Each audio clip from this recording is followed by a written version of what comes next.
Okay. Like Maria said, I was affected in 2015, sometime in the summer around August. I turned 40 that year, and it gave me whole new reasons to call 40 the F word. I'd been doing that leading up to my birthday. I'm like, don't even say 40. It doesn't count. It's the F word. It's the F word from here on out. And it made it even more so, because I started losing vision, and I was like, I had contacts, I had glasses, so I thought I was just needed a new prescription, maybe a little astigmatism, and I was like really bad in the left eye. And I'm also a diabetic, so the doctor thought, it's just some of the diabetic retinopathy, I'll refer you, they'll laser it, you'll be fine. And the retina specialist did his job, lasered my eyes, and I was not fine. They kept checking for scar tissue to see if that was the problem.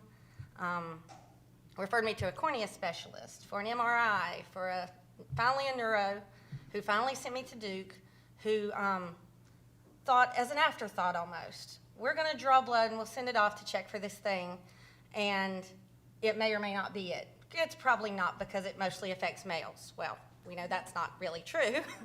And so a month later, like April of 2016, I got the diagnosis and found Lissa and all the information, found Girl Gone Blind, and everybody that I've met and found has been such a great resource and inspiration. My therapist, who, I talk about all of these pain in the butt things to, tells me, oh, you're such an inspiration. And I'm like, being with this group of people is so much more inspirational. But I went through, we moved to a place closer to town so that things were within walking distance. And I had been a stay-at-home mom for years and wasn't really working. I'd worked part-time off and on throughout my children's lives, but I was driving the kids to school. I was going to soccer practice. I was going to gymnastics, running them here and there to wherever we needed to go. I'd do all the groceries and the errands, and suddenly I couldn't drive to any of it. So I didn't like the word disability. I didn't want to just file for disability. I wasn't comfortable with that, at least not yet.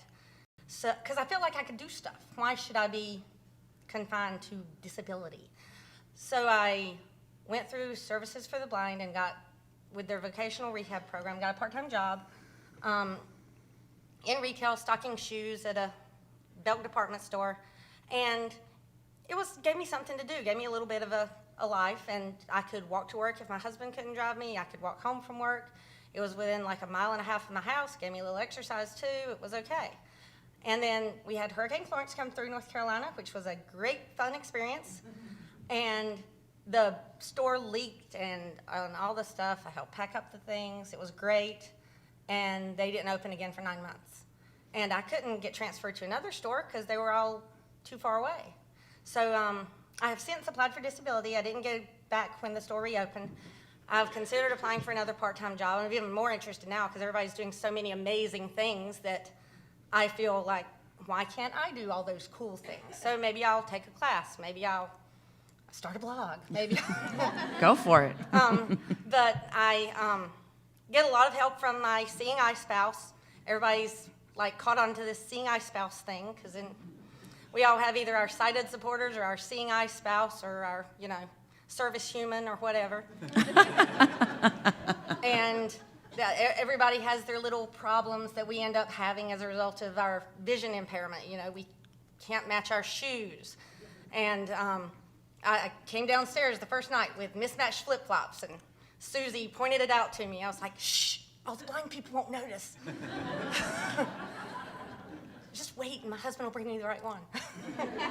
but it's a big challenge and a big journey, and I love watching movies and TV with audio description, and we figure out how to get by and how to work out things to help us out. I have used various magnifying devices, but usually my iPhone and my iPad are my best friends, and I love audio description, and there's like 2 people at our theater that know exactly how to work it, and they said I'm the only one that ever asks for it.